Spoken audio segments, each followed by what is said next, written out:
Chào tuần mới tất cả quý vị khán giả, và Quang Huy sẽ là người đồng hành cùng với quý vị trong bản tin quốc tế sáng trên kênh FBNC ngày hôm nay. Bản tin ngày 7 tháng 6 sẽ gồm những thông tin nổi bật sau đây. Cuối tuần qua, Đài Loan đã nhìn thấy rất nhiều tia sáng cuối đường hầm trong cuộc chiến vaccine của mình.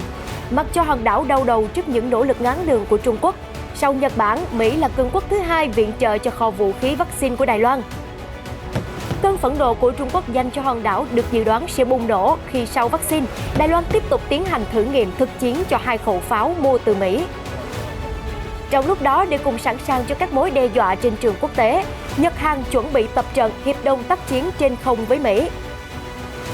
Ở thế ngược lại, Trung Quốc kêu gọi Nga giữ vững lập trường chống lại các hành vi vô lý của Mỹ. Cùng lúc đó, Tổng thống Biden cũng tuyên bố không hề muốn xung đột với Nga, nhưng vẫn không quên cảnh cáo sẽ đáp trả hành động gây hại. Chuyên gia hé lộ thực trạng Ấn Độ và hiện thực mắc xích yếu nhất trong bộ tứ kim cương quát. Những thông tin đáng chú ý khác, mặc dù tập trận chung nhưng không có tín hiệu khả quan cho hội nghị thượng đỉnh Nhật-Hàn bên lề cuộc họp G7 vì vết thương hằn sâu thời chiến. Căn cứ Mỹ ở Iraq bắn hạ thành công 2 UAV phục kích được cho là đến từ Iran. Những chiếc xe cứu thương bất đắc dĩ ở Ấn Độ sưởi ấm lòng người giữa đại dịch. Sói Mexico tiếp tục có tin vui trong nỗ lực nhân giống tránh tuyệt chủng. Tất cả sẽ được cập nhật ngay sau đây trong bản tin quốc tế sáng ngày 7 tháng 6. Trong cuối tuần qua, Mỹ đã tiếp thêm ánh sáng cho cuộc chiến vaccine của Đài Loan khi tuyên bố sẽ tặng hòn đảo này 750.000 liều vaccine COVID-19. Đây là lời hứa hẹn được đưa ra trong chuyến công du của phái đoàn thượng nghị sĩ thuộc lưỡng viện Mỹ đến Đài Loan, bao gồm bà Tammy Duckworth và ông Dan Sullivan của Ủy ban Quân vụ Thượng viện Mỹ và thành viên Christopher Coons của Ủy ban Đối ngoại Thượng viện Mỹ vào hôm Chủ nhật 6 tháng 6 vừa qua. Chưa nói đến việc trao tặng vaccine, chỉ riêng sự ghé thăm của các quan chức cấp cao nước Mỹ đến Đài Loan cũng dự kiến sẽ trở thành một mồi lửa, thổi bùng sự giận dữ và phản ứng từ Trung Quốc, khi chính quyền Bắc Kinh đã nhiều lần khẳng định các động thái của nước ngoài với hòn đảo đều đang can thiệp vào chuyện nội bộ của Bắc Kinh. Bất chấp những cảnh báo của Trung Quốc, trong chuyến công du, các thượng nghị sĩ Mỹ thông báo rằng Đài Loan sẽ nhận được 750.000 liều vaccine coronavirus như một phần của đợt quyên góp đầu tiên của Hoa Kỳ để giải quyết vấn đề thiếu hụt vaccine toàn cầu. Điều đặc biệt là thượng nghị sĩ Duckworth đã nhấn mạnh, điều quan trọng đối với Hoa Kỳ là Đài Loan được đưa vào nhóm đầu tiên nhận vaccine vì chúng tôi nhận ra nhu cầu cấp thiết của các bạn và chúng tôi đánh giá cao sự hợp tác này. Tuy vậy, thông tin về loại vaccine cũng như khi nào Đài Loan sẽ nhận được vaccine chưa được công bố cụ thể.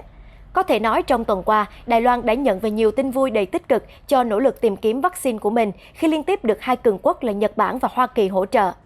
Sự hỗ trợ đến từ Mỹ và Nhật Bản trong những ngày gần đây đồng nghĩa với việc Đài Loan được tiếp cận với nhiều liều vaccine hơn. Vì có thể tiếp cận ngay lập tức, đó là một trợ giúp rất lớn trong cuộc chiến chống lại đại dịch của chúng tôi. Trong những ngày tới, có khả năng hòn đảo sẽ phải đối mặt với những phản ứng không hài lòng từ phía Bắc Kinh, trong bối cảnh hòn đảo nhiều lần cáo buộc Trung Quốc đã âm thầm ra đòn trên chiến trường ngoại giao để cản đường Đài Loan tiếp cận đến các nguồn vaccine trên thế giới. Điển hình là thương vụ vaccine sụp đổ với hãng dược BioNTech của Đức.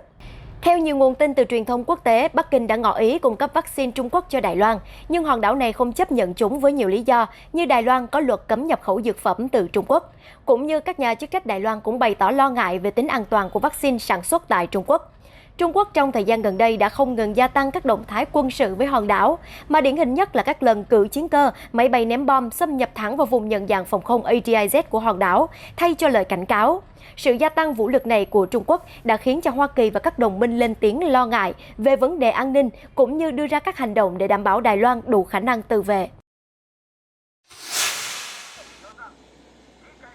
Một trong những nỗ lực mà Mỹ tiến hành để đảm bảo Đài Loan đủ khả năng tự vệ đó là các hợp đồng bán vũ khí cho hòn đảo này. Một điều tất nhiên không ngừng vấp phải sự chỉ trích và cảnh cáo từ Trung Quốc. Nguồn tin từ Taiwan News cuối tuần qua cho biết quân đội hòn đảo sẽ tiến hành bắn thử 2 khẩu pháo xe tăng mà họ mua từ Mỹ vào năm ngoái, trước khi tiến hành tích hợp chúng vào thiết kế của một loại xe bọc thép mới sẽ được chuyển đến hòn đảo này vào tháng 9.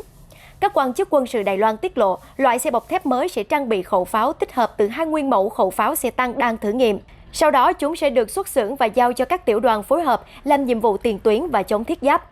Do xe dự kiến chỉ nặng khoảng 30 đến 40 tấn nên độ giật của nòng pháo phải giảm để duy trì độ ổn định và an toàn khi bắn. Lực giật của loại pháo mới sẽ thấp hơn khoảng 70% so với các loại pháo cùng cỡ nòng hiện tại của Đài Loan.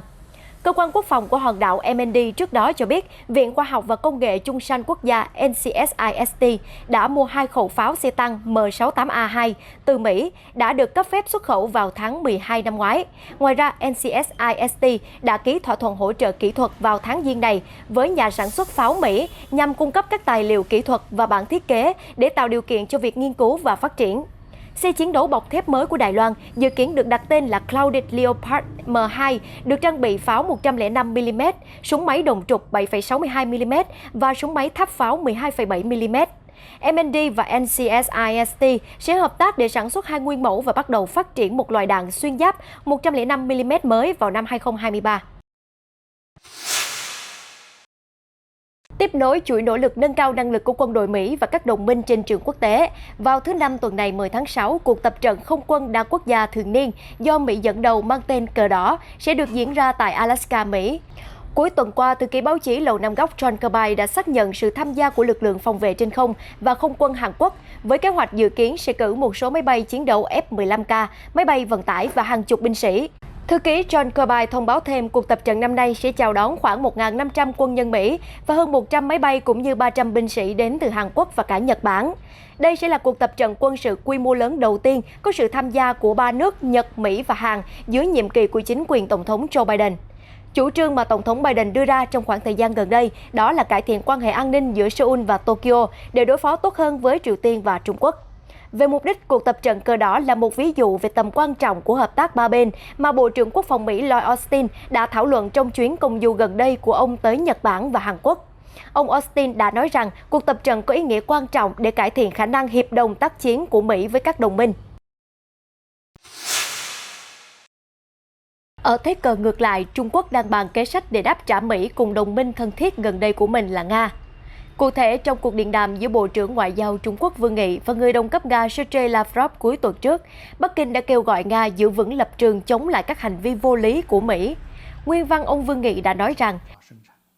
Hoa Kỳ đã thành lập các nhóm nhỏ dưới chiêu bài dân chủ, sử dụng nhân quyền như một cái cớ để can thiệp vào chính trị trong nước của các nước và thực hiện chủ nghĩa đơn phương dưới ngọn cờ của chủ nghĩa đa phương. Trung Quốc và Nga với tư cách là các cường quốc có trách nhiệm và là thành viên thường trực của Hội đồng Bảo an Liên Hiệp Quốc nên cùng nhau vạch mặt và chống lại những hành vi vô lý này. Chúng ta nên mạnh mẽ bảo vệ trật tự và hệ thống quốc tế dựa trên luật lệ của Liên Hiệp Quốc, giữ gìn sự công bằng và công lý cũng như bảo vệ chủ nghĩa đa phương.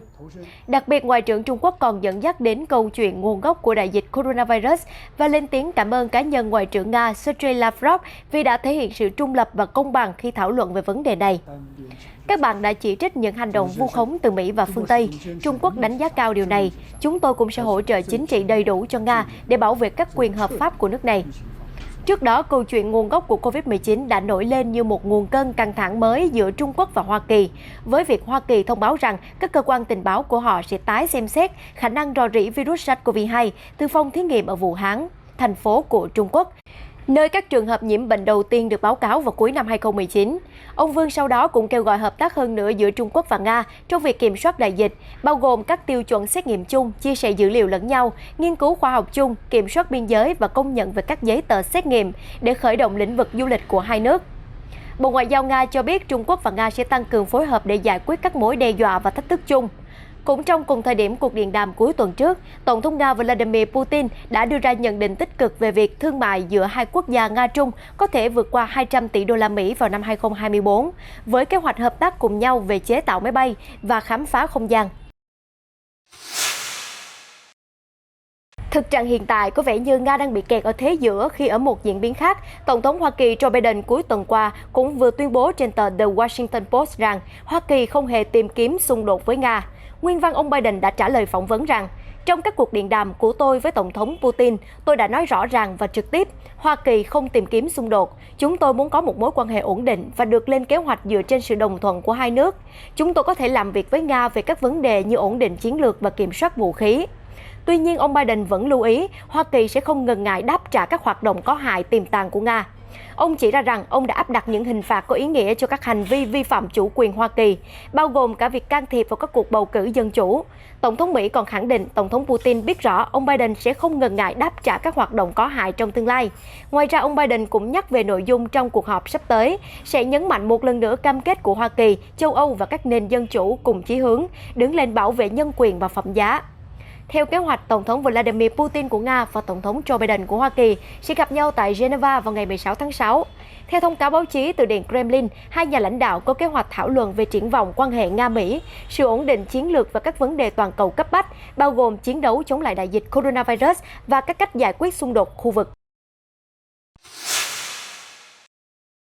Nói về các quốc gia đang ở thế đối đầu với Trung Quốc, không thể không nhắc đến Liên minh Bộ Tứ Kim Cương. Đây là một diễn đàn chiến lược không chính thức của 4 nước thành viên, bao gồm Nhật Bản, Úc, Ấn Độ và Hoa Kỳ, được khởi xướng vào năm 2007 với tên chính thức là Đối thoại Tứ giác an ninh Quad. Điều đáng nói là mặc dù các thành viên tham gia đều tuyên bố chỉ đặt quyết tâm duy trì trật tự an ninh dựa trên quy tắc tại khu vực Ấn Độ Dương-Thái Bình Dương, nhưng đã bị Trung Quốc xem là cái gai trong mắt và nhiều lần tố cáo đây là sự hợp lực chống lại Trung Quốc. Bộ Tứ Kim Cương đã nhiều lần có động thái khiến Trung Quốc lo ngại, thế nhưng hiện trạng thực tại lại có một chút thay đổi về sức mạnh của liên minh này. Tờ Japan Times của Nhật đã vừa dẫn lời phân tích của ông Ramesh Thakur, giáo sư danh dự tại trường chính sách công Crawford, Đại học Quốc gia Úc, về mắt xích yếu nhất trong Bộ Tứ Quad. Theo phân tích của vị giáo sư này, Ấn Độ luôn là mắt xích yếu nhất trong chuỗi. Mặc dù Ấn Độ sở hữu lực lượng vũ trang khổng lồ, được trang bị vũ khí hạt nhân, được coi như một bức tường thành chống lại sức mạnh quân sự vượt trội hơn nhiều của Trung Quốc. Tuy nhiên, đó là một quốc gia rất nghèo với mức thu nhập bình quân đầu người chỉ bằng 3% đến 5% so với 3 nước còn lại trong Bộ Tứ. Một chính sách điều hành đất nước chưa hiệu quả với dân số quá đông 1 tỷ người, cũng như thái độ chưa đủ cứng rắn của chính quyền Ấn Độ để đưa ra các quyết định chính trị. Thêm vào đó, hiện tại Ấn Độ đang tiếp tục bị tàn phá bởi làn sóng Covid-19 thứ hai vào tháng 4 và tháng 5. Đây là thảm kịch quốc gia lớn nhất của Ấn Độ và cũng đồng thời gây ra sự bối rối cho cả cộng đồng quốc tế. Với trạng thái tụt dốc sâu sắc của Ấn Độ, câu hỏi phải được các chính trị gia đặt ra là liệu Ấn Độ còn đủ khả năng để làm chiếc trụ cột thứ tư trong Bộ Tứ Quad hay không? Khi mà theo phân tích của vị giáo sư, Covid-19 dường như đã thiêu đốt vị thế, quyền lực và sức ảnh hưởng của Ấn Độ trên trường quốc tế. Không những vậy, dự án chọn Ấn Độ trở thành công xưởng vaccine cho thế giới đã từng được bàn trong hội nghị thượng đỉnh Quad hồi tháng 3 cũng trở thành một giấc mơ hão huyền. Liệu tương lai Liên minh Tứ giác sẽ phải thay đổi những trụ cột đuối sức hay chờ mong phép màu quay trở lại với Ấn Độ sẽ còn cần thời gian trả lời. Mặc dù chuẩn bị cùng tham gia tập trận chung với Mỹ, cũng như được Mỹ xúc tác để có những cuộc hàn gắn tích cực, thế nhưng Nhật Bản và Hàn Quốc không có khả năng tổ chức hội nghị thượng đỉnh bên lề nào trước cuộc họp G7 sắp tới. Các nguồn tin chính phủ Nhật Bản cho biết hôm thứ Bảy 5 tháng 6 theo giờ địa phương, rằng Thủ tướng Yoshihide Suga không có kế hoạch thiết lập một cuộc gặp với Tổng thống Hàn Quốc Moon Jae-in bên lề hội nghị thượng đỉnh G7. Diễn ra ở Anh từ ngày 11 đến ngày 13 tháng 6, ngay cả khi cả hai nước đều nhận thấy cần phải cải thiện mối quan hệ đầy mâu thuẫn với những vết thương khó hàn gắn từ thời chiến. Được biết, nước chủ nhà G7 lần này, Vương quốc Anh đã mời ông Moon làm khách tới dự hội nghị thượng đỉnh trực tiếp vì Hàn Quốc không phải là thành viên G7. Tuy nhiên, Tokyo nhận thấy rất ít lợi ích khi tổ chức hội nghị thượng đỉnh song phương với Seoul vào thời điểm này vì sẽ không có tiến triển lớn nào làm không khí giữa hai nước tốt lên. Ông Suga và ông Moon đã có cuộc nói chuyện qua điện thoại vào tháng 9 năm ngoái, nhưng hai nước đã không tổ chức hội nghị thượng đỉnh trực tiếp giữa các nhà lãnh đạo kể từ tháng 12 năm 2019. Lần cuối cùng, người tiền nhiệm của Thủ tướng Suga, của Thủ tướng Shinzo Abe đã gặp Tổng thống Hàn Quốc Moon Jae-in ở Trung Quốc. Theo Japan Times, Hoa Kỳ đang hy vọng cải thiện mối quan hệ giữa hai đồng minh châu Á quan trọng vì Mỹ nhận thấy sự phối hợp mạnh mẽ giữa Mỹ, Nhật, Hàn là điều không thể thiếu để kiềm chế sự phát triển vũ khí của Triều Tiên và kiểm soát một Trung Quốc ngày càng quyết đoán. Tuy nhiên, quan hệ Nhật Bản-Hàn Quốc vẫn ở mức thấp nhất trong nhiều thập kỷ sau phán quyết của Tòa án tối cao Hàn Quốc vào năm 2018 yêu cầu các công ty Nhật Bản bồi thường cho các nguyên đơn đã bị cưỡng bức lao động trong thời kỳ Nhật Bản cai trị bán đảo Triều Tiên vào năm 1910 đến năm 1945. Nói riêng về các động thái của Trung Quốc cuối tuần qua, Bộ trưởng Ngoại giao Trung Quốc và Ủy viên Quốc vụ Vương Nghị sau khi có cuộc điện đàm với người đồng cấp Nga đã tiếp tục gặp ông Luhut Binsar Panjaitan, đặc phái viên của Tổng thống Indonesia, đồng thời là điều phối viên hợp tác với Trung Quốc và Bộ trưởng điều phối tại tỉnh Quý Châu, Tây Nam Trung Quốc hôm thứ Bảy 5 tháng 6 theo giờ địa phương. Theo Reuters, hai người là đồng chủ trì cuộc họp khai mạc cơ chế đối thoại hợp tác cấp cao Trung Quốc-Indonesia. Phát biểu tại cuộc họp, ông Vương cho biết Trung Quốc và Indonesia đều là các nước đang phát triển lớn và các nền kinh tế mới nổi, có chung lợi ích rộng rãi và có không gian hợp tác rộng rãi. Đối mặt với sự tấn công dữ dội của Covid-19, hai nước dưới sự lãnh đạo của các nguyên thủ quốc gia đã cùng nhau hợp tác để thúc đẩy chống đại dịch và hợp tác phát triển, thúc đẩy mối quan hệ song phương của họ. Ông Vương nhấn mạnh thêm sự hợp tác chung của Trung Quốc và Indonesia dựa trên sự chân thành và cùng có lợi. Do vậy, những chính sách song phương sắp tới sẽ là tích hợp và nâng cấp các kênh đối thoại và hợp tác hiện có, đồng thời tạo ra một nền tảng mới, cũng như tạo thêm động lực mới cho việc mở rộng hơn nữa quan hệ hợp tác toàn diện giữa hai nước, đơn cử như bổ sung hợp tác hàng hải vào kế hoạch hợp tác hiện có. Bên cạnh đó là các vấn đề về an ninh chính trị, kinh tế, giao lưu con người và văn hóa. Hợp tác hàng hải sẽ bao gồm các lĩnh vực như nghiên cứu khoa học biển, tìm kiếm cứu nạn hàng hải và phòng chống thiên tai. Tờ The New York Times trích dẫn các nguồn tin giấu tên cho biết trong vài tháng qua, một lực lượng dân quân do Iran hậu thuẫn đã sử dụng máy bay không người lái chiến đấu để tấn công các căn cứ mà Mỹ sử dụng ở Iraq. Mới đây nhất vào hôm thứ Bảy 5 tháng 6 theo giờ địa phương, ít nhất 2 máy bay không người lái UAV đã bị hệ thống phòng không tại căn cứ không quân Al-Assad ở Iraq bắn rơi khi các máy bay không người lái này cố gắng tấn công căn cứ, nơi lực lượng Mỹ đóng quân. Quân đội Iraq cho biết các máy bay không người lái đã bị phá hủy sau khi hệ thống phòng không SIRAM của Mỹ được kích hoạt tại căn cứ Al-Assad nằm ở sa mạc phía tây Iraq. Vụ tấn công được cho là xảy ra ngay sau khi tờ The New York Times đưa tin về các vụ tấn công. Theo các quan chức Mỹ, các máy bay không người lái nhỏ có chất nổ đã được triển khai ít nhất 3 lần trong 2 tháng qua để lao vào các mục tiêu ở căn cứ của Iraq vào đêm khuya. Các căn cứ bị tấn công bao gồm những nơi ở của CIA và các đơn vị hoạt động đặc biệt của Hoa Kỳ. Các quan chức nói với New York Times rằng các UAV được sử dụng trong các cuộc tấn công đã được khôi phục một phần và phân tích cho thấy chúng được sản xuất tại Iran hoặc với công nghệ do Iran cung cấp. Theo phân tích của New York Times, Iran có thể đang cố gây sức ép lên Mỹ trong khu vực với hy vọng Washington sẽ bỏ các lệnh trừng phạt kinh tế đối với Tehran. Chuyển sang một thông tin về lĩnh vực không gian, Chủ nhật hôm qua 6 tháng 6, công ty SpaceX có trụ sở tại Hoa Kỳ đã phóng vệ tinh vô tuyến SXM-8 của hãng phát thanh truyền hình SiriusXM của Hoa Kỳ và đưa nó vào quỹ đạo thành công. Một tên lửa đẩy Falcon 9 đã cất cánh từ căn cứ không quân Cape Canaveral ở Florida lúc 12 giờ 26 phút sáng. Vệ tinh đi vào quỹ đạo 31 phút sau khi phóng. Sau khi tách ra, giai đoạn đầu tiên của tên lửa đã hạ cánh trên một bệ ở Đại Tây Dương. Theo Sputnik News, tên lửa đẩy giai đoạn đầu của Falcon 9 đã thực hiện lần phóng và hạ cánh thứ 3. Trước đó, nó được sử dụng để đưa các phi hành gia của các sứ mệnh Phi hành đoàn 1 và Phi hành đoàn 2 lên trạm vũ trụ quốc tế. Vệ tinh SXM-8 thuộc sở hữu của SiriusXM, một công ty phát thanh truyền hình cung cấp dịch vụ giải trí trực tuyến thông qua vệ tinh. Vào tháng 12 năm 2020, SpaceX đã đưa một vệ tinh khác của công ty tên là SXM-7 lên quỹ đạo nhưng nó đã bị hỏng.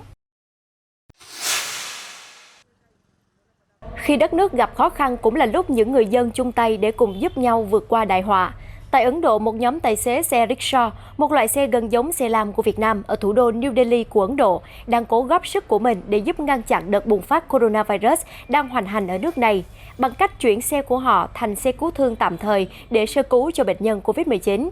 Kể từ tháng 3, dịch coronavirus đã trở nên tồi tệ đáng báo động tại Ấn Độ, với các bệnh viện quá tải cùng những bệnh nhân phải xếp hàng dài để được gặp bác sĩ. Do vậy, để giúp những người có nhu cầu đến bệnh viện trong thời gian ngắn nhất có thể, một nhóm tài xế xe rickshaw tình nguyện đã đứng ra sửa sang xe của họ thành xe cứu thương tạm thời để đưa những người cần cấp cứu đến bệnh viện. Tất nhiên, những tài xế cứu thương bất đắc dĩ này phải tuân thủ nghiêm ngặt các quy trình sức khỏe khi làm việc như đeo kính bảo hộ, tấm che mặt và bộ quần áo bảo hộ kín bưng, ngay cả khi nhiệt độ ngoài trời lên đến 40 độ C. Cứ một ca làm việc sẽ bắt đầu lúc 8 giờ sáng tại cổng bệnh viện và kết thúc lúc 20 giờ. Sau đó, một tài xế khác sẽ đến thay ca để làm xuyên đêm. Đội xe cứu thương hiện nay bao gồm 20 xe phân bổ khắp thành phố. Có thể dễ dàng nhận ra những chiếc xe cứu thương đặc biệt này trên phố khi các bức ảnh khổ lớn về đội xe cùng các số điện thoại khẩn cấp bằng chữ in đậm cũng được dán rất to trên các chiếc xe. Theo Reuters, các tài xế cũng cần rất nhiều can đảm để túc trực tại bệnh viện trong suốt 12 tiếng, vì bệnh viện là nơi nguy hiểm nhất mà mọi người muốn tránh xa khi đường cong dịch bệnh tăng cao đến mức chưa từng có. Mặc dù công việc sơ cứu vào những ngày tháng 6 đã trở nên ít vất vả hơn so với hồi tháng 5, nhưng đội xe sẽ tiếp tục hoạt động với tất cả khả năng của mình cho đến khi coronavirus được kiểm soát hoàn toàn tại Ấn Độ. Kết thúc bản tin hôm nay bằng niềm vui chào đón sự ra đời của 5 chú sói con tại vườn thú Chapultepec của thành phố Mexico, tiếp thêm hy vọng cho nỗ lực ngăn loài sói này đối mặt với nguy cơ tuyệt chủng. Theo Reuters, bầy sói là lứa lớn thứ 3 từng được sinh ra ở thủ đô. Các quan chức ở sở thú cho biết 5 chú sói nhỏ này được sinh ra bởi mẹ Serge và bố Ri. Cặp vợ chồng sói này đang làm rất tốt trách nhiệm của bậc cha mẹ khi chăm sóc kỹ lưỡng cho những đứa con của mình. Các bác sĩ thú y cũng có mặt để phụ giúp chúng. Được biết, sói Mexico từng lang thang trên phạm vi từ trung tâm Mexico đến đông nam Arizona, kiếm ăn bằng cách săn nai sừng tấm, hươu và các loại động vật có vú nhỏ hơn. Tuy nhiên, những kẻ săn mồi này cũng thường xuyên tấn công gia súc trong nước, khiến người nông dân lo ngại rằng sinh kế của họ đang bị đe dọa. Kết quả là những con sói Mexico đã bị săn đuổi và số lượng của chúng từ đó giảm xuống. Một chương trình nhân giống nuôi nhốt đã giữ cho loài này sống sót, với hàng trăm con sói con được sinh ra tại các vườn thú Aragon, Chapultepec và Coyotes ở thành phố Mexico kể từ năm 1987. Và những thông tin vừa rồi cũng đã kết thúc bản tin quốc tế sáng ngày 7 tháng 6 trên kênh FBNC. Chúc quý vị sẽ có một tuần mới, nhiều điều tích cực và cố gắng giữ an toàn trong tình hình dịch bệnh quý vị nhé. Những thông tin mới nhất và nóng nhất xoay quanh các vấn đề chính trị, xã hội và đời sống trên toàn cầu sẽ có trong các bản tin quốc tế tiếp theo, phát sóng vào lúc 8 giờ sáng hàng ngày trên kênh FBNC. Quang Huy xin chào và hẹn gặp lại.